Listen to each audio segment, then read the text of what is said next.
This is Jonathan Coe's Middle England. I read my first Jonathan Coe back in the early 1990s, What a Carve Up, and I thought it was an amazing book, angry, political, funny, fantastical.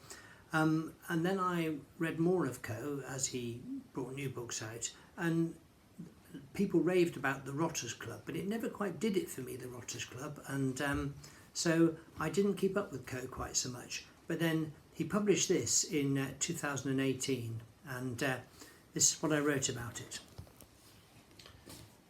I've lived in this book for a week or so, and I've been never bored with its company. In fact, I revelled in all 400 pages.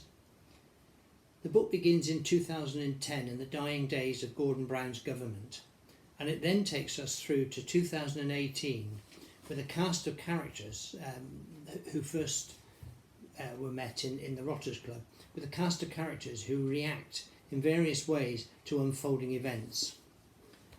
What Coe chronicles especially well, beneath the specific events, is the splitting of English society into two antagonistic camps, what you might call the Brexit divide. And as with What a Carve Up, there are some magnificent set pieces, especially for me the 2012 Olympics opening ceremony, and the way in which all the characters who appear through the book, all of them react to that opening ceremony. That's a kind of focus at the beginning of the book.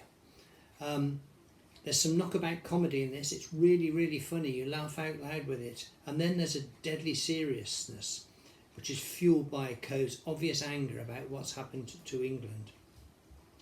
Some of the characters, most of them probably, they feel like creations. They don't feel like completely real people.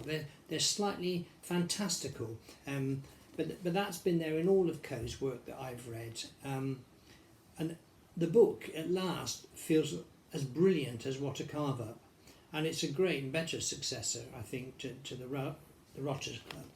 It's really, really good, and it displays a sadness about what's happened to England, the way that optimism of the 2012 opening ceremony, where we seem to be forward-looking, optimistic, united as a country, the way in which that was allowed to, or encouraged to, or made to disintegrate into 2016, and the rancour from then on. You can tell it really angers Coe, and he does a brilliant job with that anger and as a sort of social chronicler of actually what was going on and how it feels. I think it's a really important book, and I think it will be read for a long time as one of the ways of trying to understand the last decade or so that we've lived through.